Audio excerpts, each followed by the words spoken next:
From leaders, generals, scholars, religious figures, famous folk and explorers, you may know Marco Polo or such famous names as Christopher Columbus or Reynold Fiennes, or contemporary explorers, great explorers like Michael Palin or Jeremy Clarkson.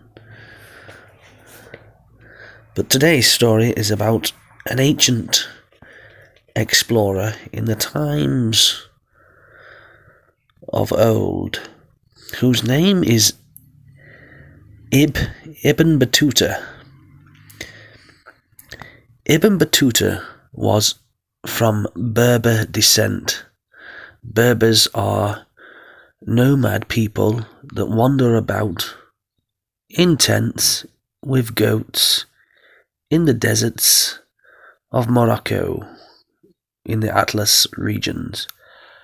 Ibn Battuta was born in Tangier, in the reign of the Marinid dynasty in 1304.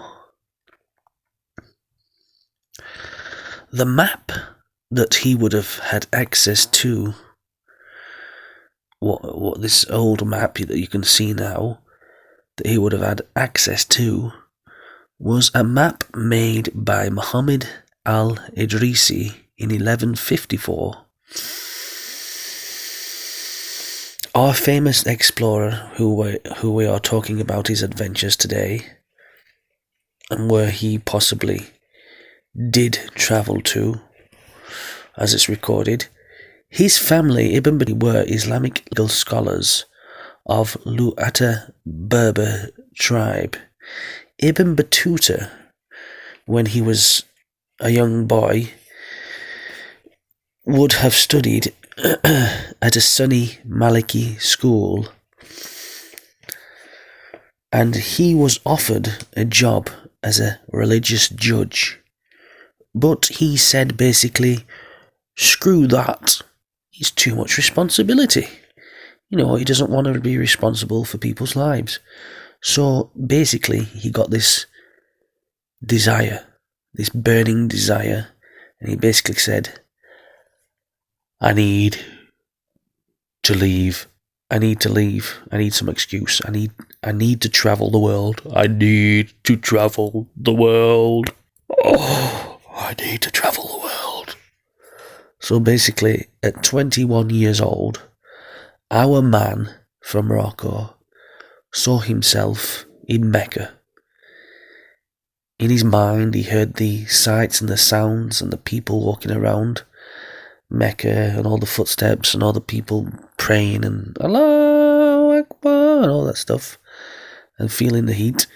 So he had this burning desire. He saw himself in Mecca, the place that Prophet Abraham founded.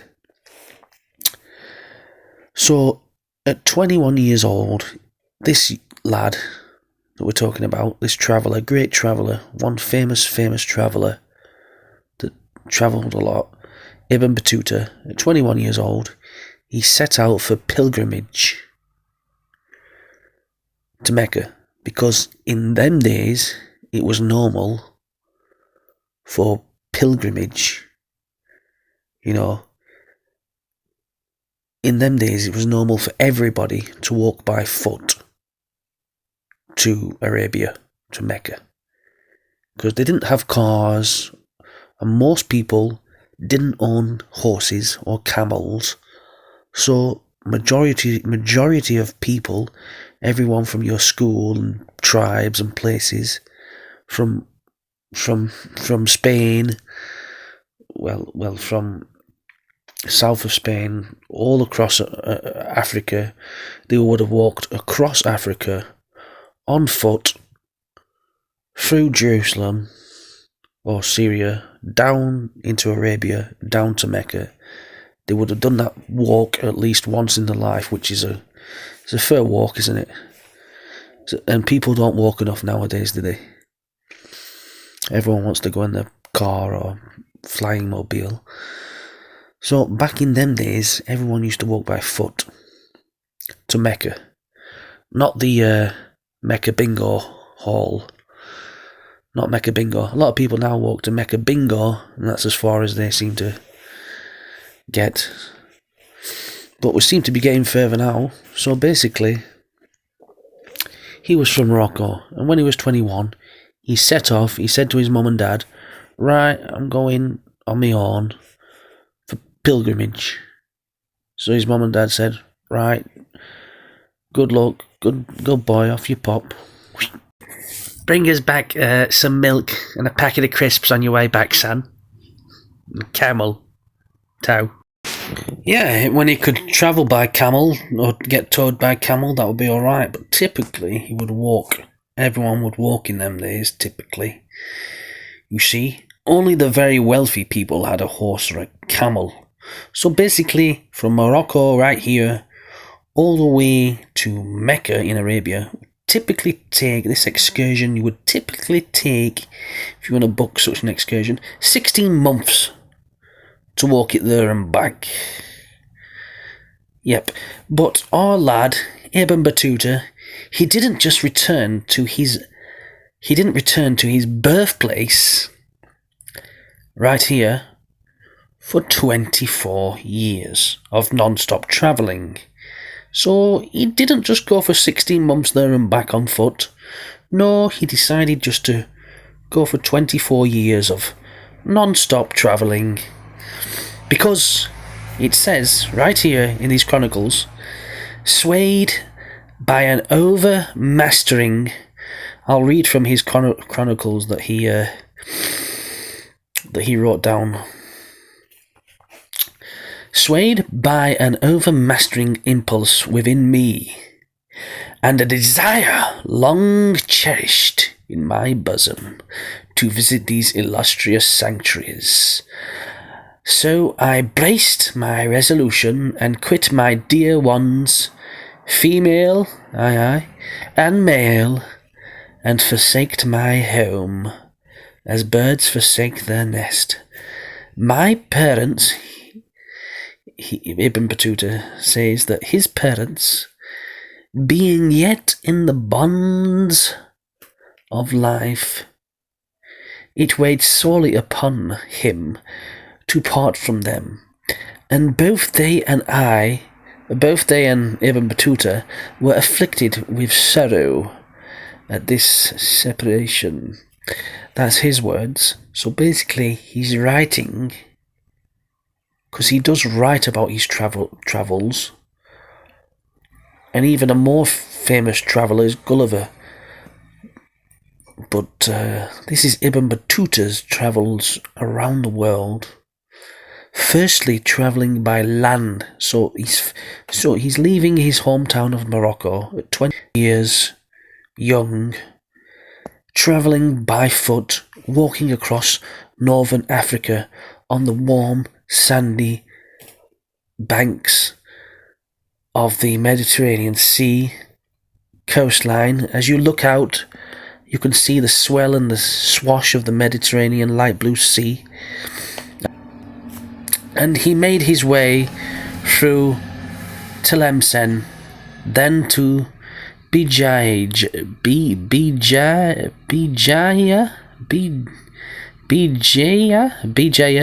into Tunisia. From there he went into Tunisia.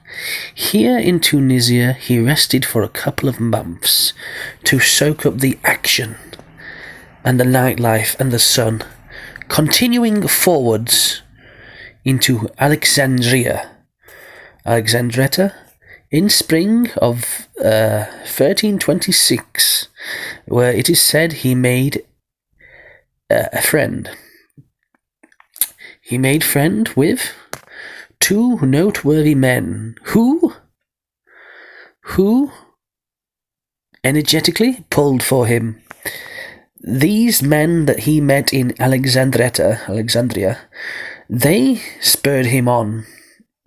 Encouragingly, one of these men in Alexandria, which is in Egypt upon the Med, one of these men from Alexandria which he befriended, is named Sheikh D. Sheikh Mushy D. Not Mackie D. Sheikh Mushy D. And this man was said to have interpreted the meaning of one of Ibn Battutta's dreams, which means that Ibn Battuta literally followed his dreams. And you can too. You can do it.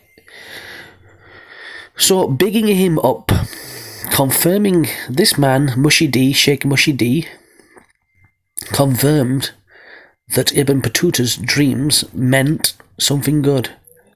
Actually had a good meaning, that he was to be predestined to be a world traveller with big things in his life. So he believed in it, and basically this man, Mushy D, confirmed his good destiny of travelling the world, that you are a world traveller. His other friend, that he met in Alexandria, who is named Sheikh Burhanuddin, also predicted Ibn Battuta's good destiny.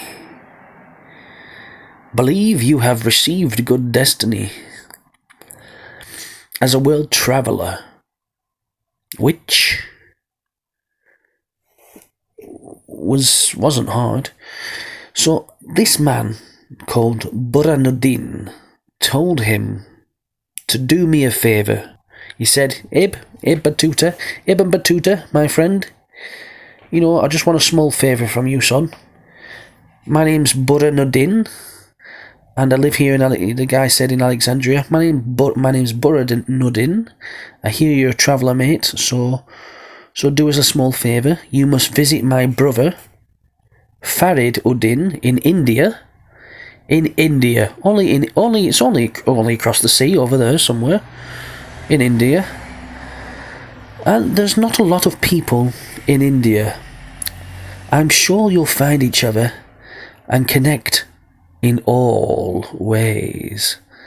So this guy called Burhanuddin in Alexandria, he befriends our friend, what's his face? Ibn Battuta, and he basically says, I've got a lot of brothers, go and visit them for me, yeah? Give them my regards. I've got one brother in India, one brother in China, one brother here, one brother there. And he says, look, I've got some more brothers, one in India, go visit him for me. Yep, I'm sure you'll find him. And I've got another brother called Rukunuddin in Sindh, in Hind, which is in India as well, I presume. And I've got another brother as well called Burhanuddin, who lives in China. But I want you to go and visit them and give them my regards. So, like a good Wally, Ibn Battuta said, you know what? I'm a man of my word, so yeah, I'll go and visit them, why not? Gave him a reason to visit India and China and all them places. It's just a short walk over there. So, yeah, so I believe recently they found a lot of these colosseums and things under the water in the sea, Mediterranean Sea, near Alexandretta, founded by, of course, Alexander. It's named after Alexander the Great, who founded, in the sea there, they found a lot of underwater cities, columns, Greek style, long, big columns, and all that stuff under the sea, as you would see in typically see in the Roger Moore. Anyway, back to the story in hand. So, here we are.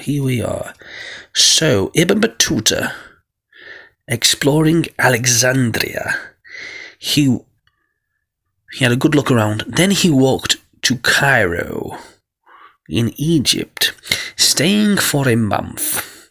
Here a man warned him, as it's always good to give good warnings. So basically, what do we learn from this? We basically learn if you think something might not happen to someone, you might as well not keep it to yourself. You might as well just open your mouth, tongue, and warn them, give them a warning. I think this gonna happen. At least they're prepared then, aren't they? Better to be prepared. So basically, he met this man in Cairo, and this Cairo man comes up to him saying, "Hello there. I must warn you. You're a traveller, aren't you?" "Yes, I knew it." "I warn you. You're going to Mecca, aren't you?" "Yes. How do you know?" "Well, I must warn you, sir. You will not be able to go via the River Nile. You must go via Syria." So this guy, the mysterious man, warns him, "Oh, don't go that way, go this way." So the man warned him, "You will only be able to arrive in Mecca if you travel through Assyria. On departing," is that an African sparrow or a British sparrow? "On departing from Cairo, which is the capital of the Mamluk Sultan Khalifa, on departing Cairo, Egypt, he didn't listen to that advice that strange person warned him about, like that strange person from Aladdin. So he went down, didn't listen to the advice, and he went down the long, glistening River Nile. And he walked down the River Nile, probably took a boat, if I'm honest, and then he came to the port of Idham. But there was a local revolt against the government. In them days, when they revolted against the government, they didn't protest with signs outside the Houses of Parliament saying, didn't tie themselves to a tree and say, "Oh, you must change the rules, lower income tax." No, they didn't do that. In them days, the townspeople got together like a mob, like on The Simpsons. They got together as a mob, and they basically did a local revolt of the leadership there. So there was a revolt going on in this Idham, near the Red Sea. So he said, "Screw this," and he got out of there. And he went all the way back up the River Nile, all the way back to Cairo, and only then, per usual, only did he remember the auspicious warning advice he got from that strange man. That auspicious warning advice he was originally told on his first time to Cairo. What a wally. And then he remembered the good advice he was originally told, that if you want to go to Mecca, you got to go through Damascus, you got to go through Assyria. So Ibn Batutta from here went to Damascus, stopping in Hebron and Jerusalem and Bethlehem, as we all know where they are. And he stopped at these places on the way to Damascus. And then he did the full fasting every day of no water and no food, and no talking bad about people behind the back, and no dilly-dallying, and of course, he did that for 1 month of Ramadan in Damascus, fasting, no eating, no drinking, then until night time, and then after fasting in Damascus for the full month, then he went on to walking through the desert. He made his way to a town called Medina. Medina is the last prophet's, the final prophet's city. The city, peace be upon him, peace and light is upon him. Nice and cool. So basically, you see, after staying here in Medina, he now goes to Mecca. And he reaches Mecca, and he does the circumambulation around the house that Prophet Abraham built. Yes. So he does this circumambulation. He does his Hajj pilgrimage in the land of Abraham, which is called Mecca, which is also called Becca. In the Bible, it's called Becca, but it's actually pronounced Mecca. It's called Mecca, but in the Bible, it's called Becca. The town is called Mecca, as Becca, not Rebecca, just Becca. Which Becca is Mecca. Becca in the Bible is Mecca, but he did actually accomplish his goals. All the goals, we accomplished them pretty easy. But thank God, God save and bless us. He accomplished what he intended to do when he left this fine homeland of Morocco. So basically here in Mecca, which is called modern day Mecca, which is also called in the Bible with a B, which M for Mecca. Here in this desert region of the pilgrimage of Abraham, it has a special holy water called Zamzam, which I think it was Hajar or I think it was Prophet Abraham's wife that was rubbing her heel on the ground. Oh yeah, she was basically in the desert, and she was a long time ago. And she was in the desert, and she was running up in one mountain to the next to look for some water, because she wanted water, as you do in the desert, because it's pretty hot here, dry heat. And then obviously she was looking for, I don't know, and she was rubbing her heel on the ground, and then as she rubbed her heel into the ground, was it her or one of her children? Either her, Hajar, or one of her children rubbed their heels into the ground, and water came out of the sand. And that was the first discovery of the spring, the well of Zamzam. It's a type of water called Zamzam. And to this day, people who drink Zamzam, they've studied it, and it's got so many minerals in it that people actually put on weight and muscle and size just by drinking this water. And people have gone, over a month without eating any food, just drinking this water, Zamzam, and they've actually put weight on from just drinking water. It's supposed to be very good for you. It's called Zamzam water. You can buy it. You can invest in it. Yeah, it's supposed to be pretty good water. So he's done his pilgrimage. He's actually, congratulations there, sir, that you achieved your goals. What you intended to, innit? He got to Mecca. He's done his pilgrimage like he told his mom and dad he was going to do, and he did it. So yeah, well done there. Imagine being there in the desert in Arabia, and then you're running up this mountain, jogging, then you're jogging back up that mountain, then obviously you want some water, then you go around this thing 7 times and get a bit of Zamzam water, drink it, fill another cup up, finish that one off, nice and cool, refreshing, right down, you feel the refreshing water, smooth water, go right down you. That job's a good one. And then, but he's done his pilgrimage, right? And then, which they're supposed to do. And then, but he doesn't go back to his hometown of Morocco. No, he's done his pilgrimage, and instead of going back to Morocco, no, he decides to carry on travelling. Carry on travelling. So, at this current year of 1320, which was finishing,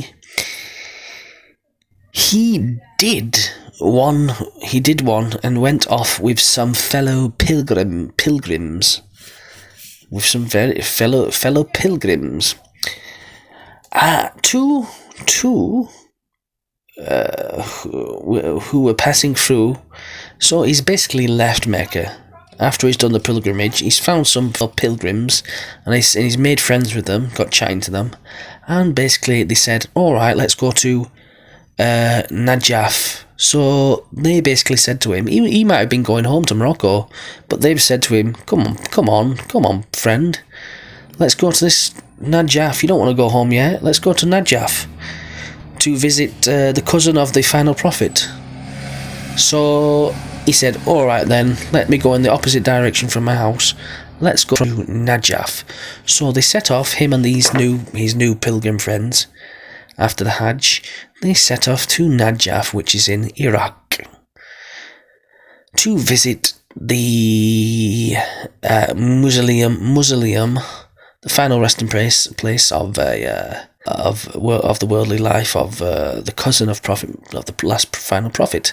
So to visit hazarat Ali radhiyallahu anha, Hazarat Ali's,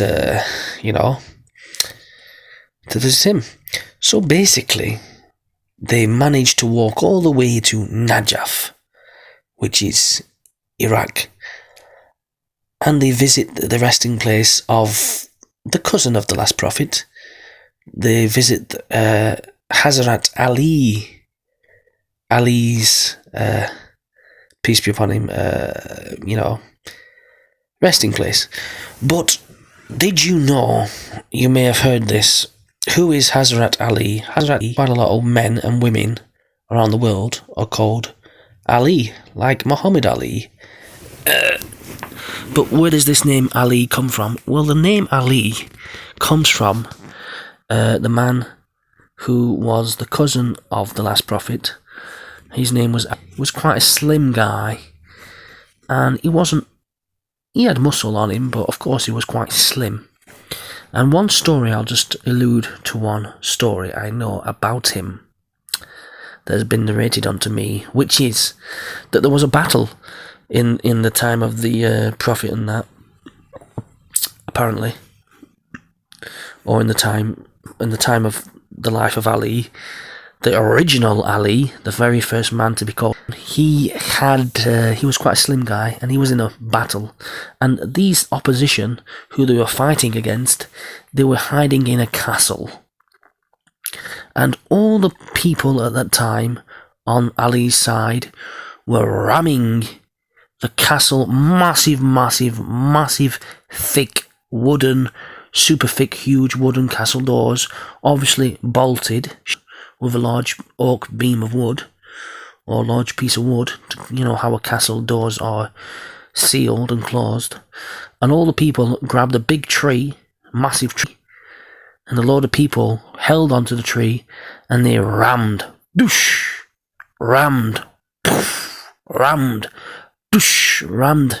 them castle doors to try and open the castle doors, and they couldn't do it. So, according to this story, legend, well, people take it as a fact, is that Ali, slim guy, he said, right, out the way, everyone who's trying to barge the castle door down with a big tree and about 12 people carrying it, 12 or 16 people carrying that tree and ramming it into sides. So he ran by himself, full speed. And like that woman who, have you heard the story about the woman who a car and she just, for some reason, she became incredibly strong, and she lifted the car up and to save her son's life, to save her beloved's life. Well, they also say Ali in certain times got superhuman strength as well. Superhuman, colossal, supernatural strength as well at certain times. So, saying full pelt at this thick, massive, solid wooden castle doors that were shut, and he shoulder barged it, and it blasted on the other side of the castle doors were hundreds and hundreds of the opposition, of the enemies, of the opposition, enemy or not, they were opposition, and he picked up one of these huge castle doors weighing a colossal amount, maybe half the weight of a car or something. He picked in hand and used it as a shield, and he would go woof, woof, and he'd swing his arm whilst holding this one castle door. I'm talking a massive castle door, yeah, that weighs like massive weight.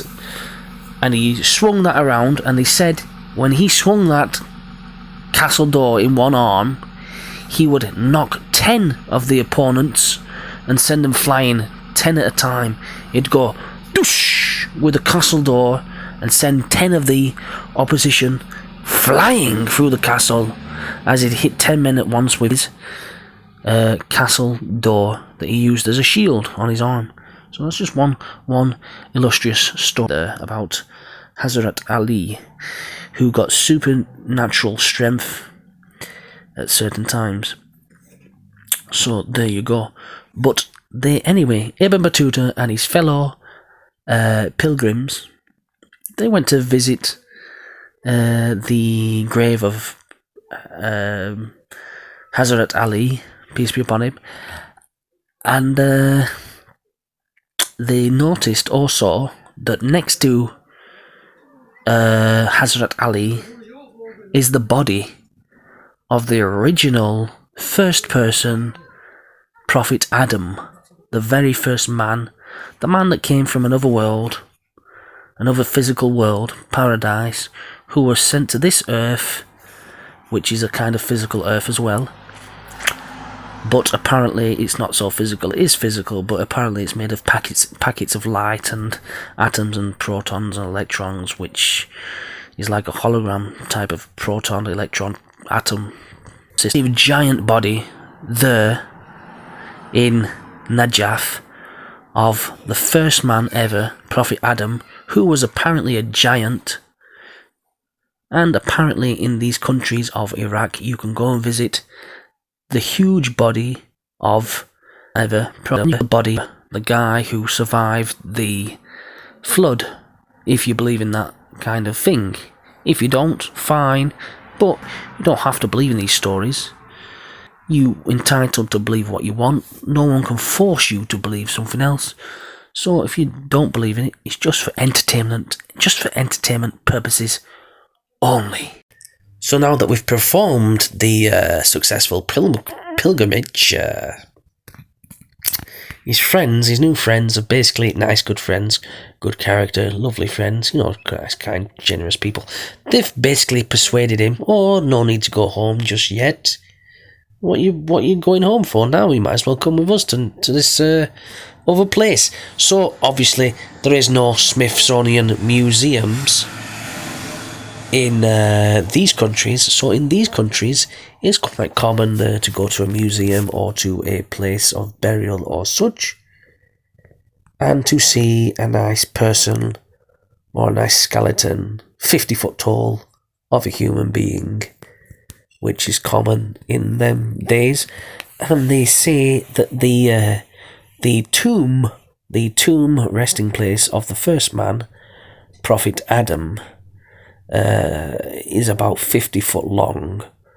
Also, that guy, if you believe in the flood or not, Prophet Noah, he's supposed to be buried there in this Najaf place in Iraq, and he's supposed to be a giant as well, because reason being, even if you don't believe in it or not, it's just for entertainment purposes only, but reason being, why would the first man ever be a giant? Reason being is, if he's not from this world, he's from another planet, not Superman's planet, but another planet, another world, another physical place, trees are miles tall, like bigger than the Burj Khalifa. I'm talking tall trees, houses almost as tall as the moon, houses which are miles tall, with windows that are miles tall. And obviously Mount Everest, we're talking about another physical planet, another physical world, where the first man, Adam, was living in a place of perfect good loveliness, obviously, and with Eve on this other planet, physical planet, with obviously a planet with trees that are miles tall, evergreen trees, and plants and huge leaves and huge rivers of honey and water, fresh water, and a place of another planet, another physical planet, another world. And basically, Adam got kicked out of that planet temporarily and he went to our world, which is also a kind of physical world.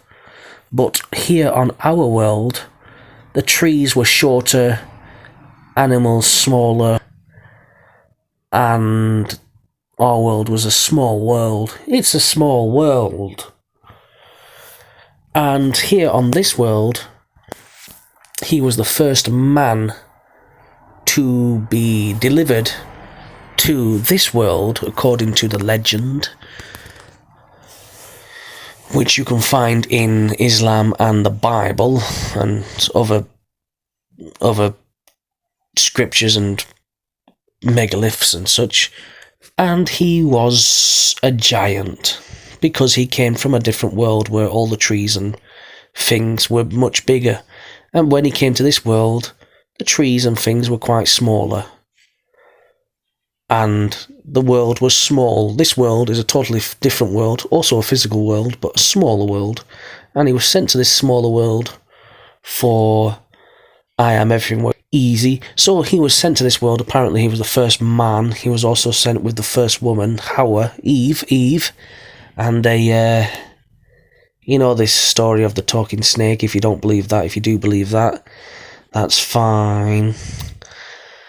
And it's just for entertainment purposes only. You might not believe in this story, that people came from another planet and the first man to come to this world was Adam, coming from another physical planet. You don't have to believe that. But if you do, you do. And what happened was, according to this story, is that over time, Adam and Eve, who were the first people to reach this planet from another planet, they had children via the natural means of getting jiggy with it. So then what happened was, they had children, and they had children, and children, and so on and so forth, all at it. Oh yes, oh yeah, oh yeah, ooh, yes, oh yeah, that's alright baby, oh yeah. So basically they all had children, and what happened was, because of this world was not perfect, this other physical world that we're in, because it wasn't perfect, over time the people slowly shrank.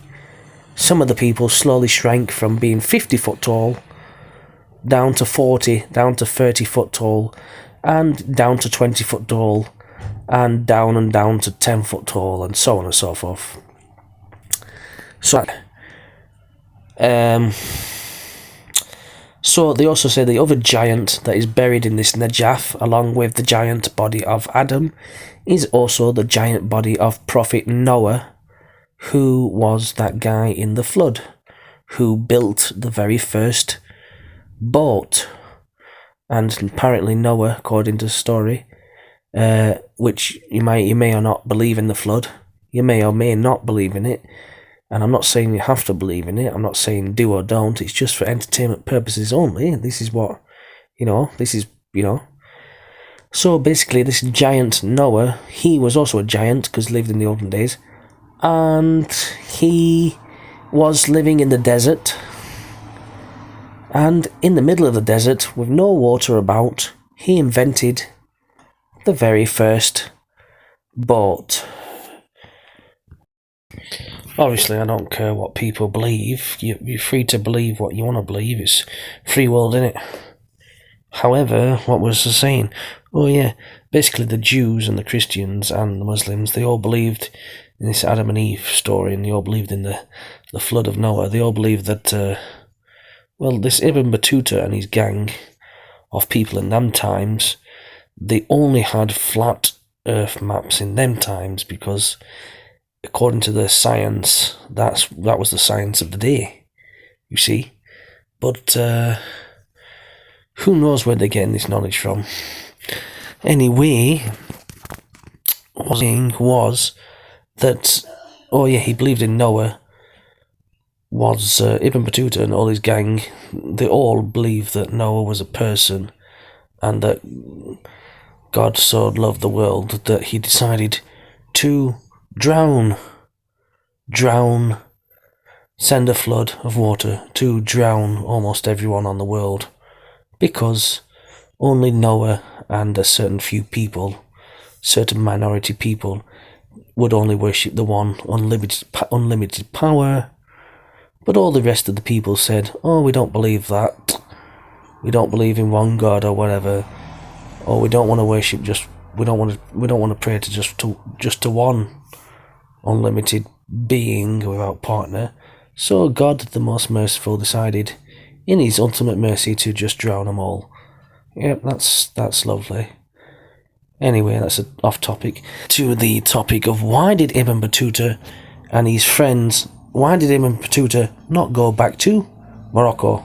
No, he was a famous traveller, and his friends that he met on pilgrimage, they basically convinced him, they tugged him, and they basically convinced him to come and visit the grave of the Ali, and to visit the grave of Adam, and to visit the grave of Noah, Prophet Noah, from the flood. I don't know if you believe in the flood or not. I'm not saying you have to believe there was a flood. The floods happen. I don't know. Maybe you believe floods don't happen. I don't care if you believe in floods or not. Who cares? This is the story. Anyway, this is what they believed in them days. So basically, because that's all they knew in these days. So basically, Ibn Battuta, his friends have gone to visit the Ali's grave and Adam's grave and of the first man and Noah's grave, but they didn't pray to these dead people. They didn't pray to the graves or the people of the grave. Definitely strictly, they were pro-righteous people, and they did not talk to, and they did not pray to anyone in any grave. They didn't pray to any prophet or righteous person, or to any dead saint, or to anyone, not to remove any affliction nor to bless them, because they weren't illogical.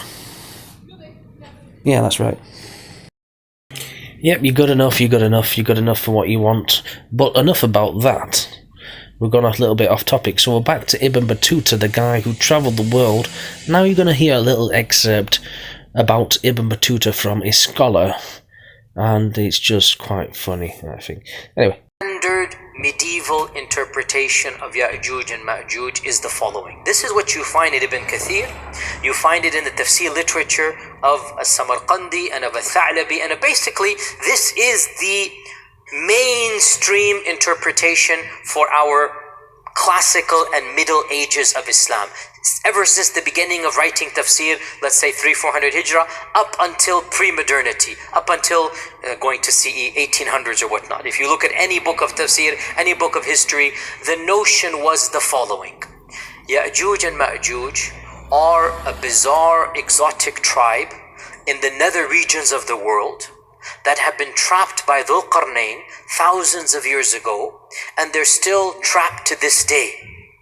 And quite a few medieval historians have reported that I know of a friend of mine who traveled to the end of the world and he saw with his own eyes the wall of Ya'juj and Ma'juj.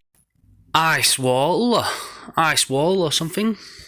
In respectable Islamic books, the notion that Ya'juj and Ma'juj are a living tribe blocked to this day behind the wall that was built 4,000, 5,000 years ago. That wall miraculously is still there. People can see on the one side, and on the other side you have these savages that Allah knows how they're eating, drinking, replicating, whatnot, and still there for eons and eons and eons.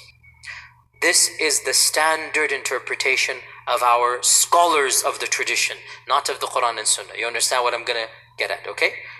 We don't blame them. In their time frame, the world was unexplored.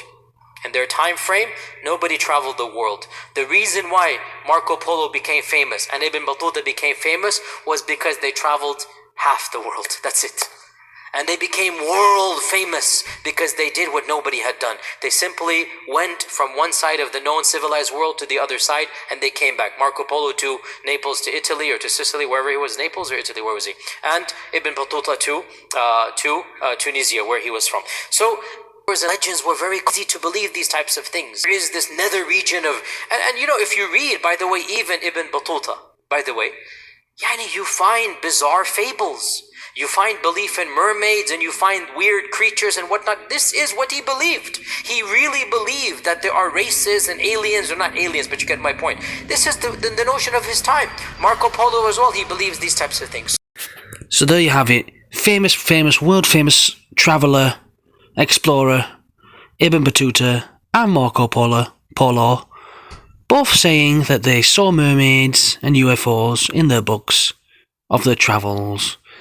Did they see mermaids because they went beyond the ice wall? Let's keep on listening. Click on the like button, subscribe, like, share, like. Click on the thumbs up, give it a thumbs up. Click on the like. So, but once people get rid of guilt and shame and they feel worthy to receive the world's best, God's best from them, miracles are happening. And so, why do I like me? Their time frame, nobody traveled the world. The reason why Marco Polo became famous and Ibn Battuta became famous was because they traveled half the world. That's it. And they became world famous because they did what nobody had done. They simply went from one side of the known civilized world to the other side, and they came back. Marco Polo to Naples, to Italy, or to Sicily, wherever he was. Naples or Italy, where was he? And Ibn Battuta to Tunisia, where he was from. So people didn't travel. And folklores and legends were very common, and it was easy to believe these types of things. That there is this nether region of, and you know, if you read, by the way, even Ibn Battuta, by the way, you find bizarre fables. You find belief in mermaids, and you find weird creatures and whatnot. This is what he believed. He really believed that there are races and aliens, or not aliens, but you get my point. This is the notion of his time. Marco Polo as well, he believes these types of things. So it's not surprising that our medieval scholars believe this type of stuff. Now, obviously, little Minge, he did travel more than you. I'm sure they've travelled more than you. So I don't know what you're talking about. So basically, who are you going to listen to? People that have travelled. I'm sure, in my opinion, they must have travelled beyond the ice wall or somewhere. So leave it in the comments how far you think they travelled. Who knows, speculation how far they travelled. But Ibn Battuta, he did go on for 24 years more about walking around the place and going on camels and donkeys, horses. He went all around Syria, he went to China, and he eventually went as far as China. If that's interesting, then if you want me to do a video on Marco Polo, thanks for listening. I'm going to wrap it up here. I'm going to watch The Simpsons. Cheers.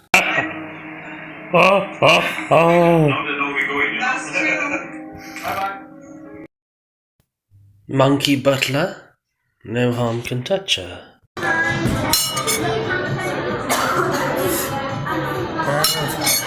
16 pounds. We went over to